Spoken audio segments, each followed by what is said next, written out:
वंदे मातरम, वंदे मातरम। भारत माता की जय। मार्क्सवाদের গালে গালে জুতা মারো তালে তালে, লেনিনবাদের গালে গালে জুতা মারো তালে তালে। এই নকশালদের জামরা তুলে নেব আমরা, এই লং লিভ লং লিভ। লেনিনবাদের জামরা তুলে নেব আমরা। এই লেনিনবাদ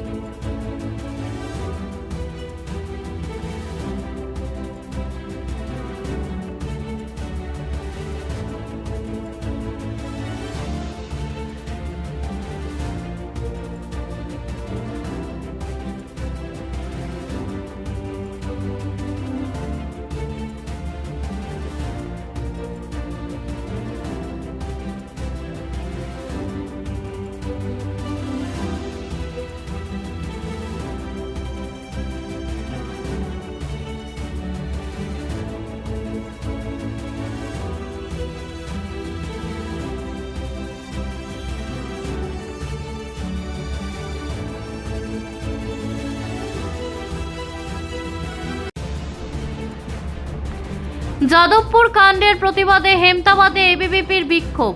যাদবপুর বিশ্ববিদ্যালয়ের ঘটনায় সরগরম গোটা রাজ্য। দিন কয়েক আগে যাদবপুর বিশ্ববিদ্যালয়ের ইঞ্জিনিয়ারিং বিভাগের জিবি বৈঠককে কেন্দ্র করে গণ্ডগোলের সূত্রপাত। অনৈতিক এই জিবি বৈঠকের প্রতিবাদ করতে গেলে অখিল ভারতীয় বিদ্যার্থী পরিষদের ওপর চড়াও হয় বামপন্থী ছাত্র সংগঠন। এতে আহত হয় নিখিল দাস সহ বেশ কয়েকজন এবিভিপি কার্যকর্তারা। আর এর ফলেই উত্তপ্ত হয়ে ওঠে যাদবপুর বিশ্ববিদ্যালয় ক্যাম্পাস। এবারে সে ঢেউ এসে পৌঁছলো উত্তর দিনাজপুর জেলার হেমতাবাদে। হেমতাবাদের এবিভিপির পক্ষ থেকে প্রতিবাদ সমাবেশ অনুষ্ঠিত হয় সোমবার সন্ধ্যায়।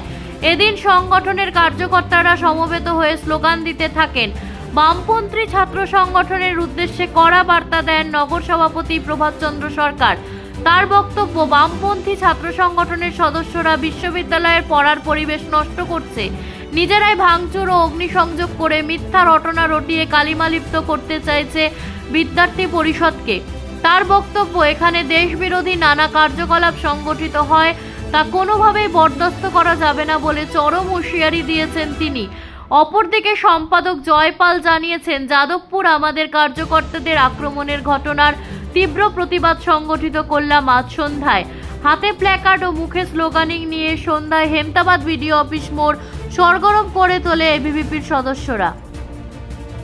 এবং কোন দায়িত্বে আছে? আমি জয়পাল, আমার দায়িত্ব হেমতাবাদ নগর ইউনিট সম্পাদক এবিভিপি। আজকে আপনারা এখানে কি কারণে কর্মসূচি? আমরা সকলেই অবগত, যাদবপুর বিশ্ববিদ্যালয় এসএফআই গুন্ডাদের দ্বারা আমাদের বিদ্যার্থী পরিষদের কার্যকর্তাদের উপর যেভাবে আক্রমণ করা হয়েছে, তারই প্রতিবাদে আজকে আমাদের বিক্ষোভ কর্মসূচি পালন করা হলো। কোথায় করলেন এবং কত সময় ধরে করলেন? আমরা হেমতাবাদের নেতাজি মোড়ে প্রায় আধা ঘন্টা 30 মিনিট ধরে আমাদের বিক্ষোভ কর্মসূচি পালন করা হলো এবং আমরা এই হেমতাবাদের মাটি থেকেই সেই এসএফআই এর গুন্ডাদের হুঁশিয়ারি দিতে চাই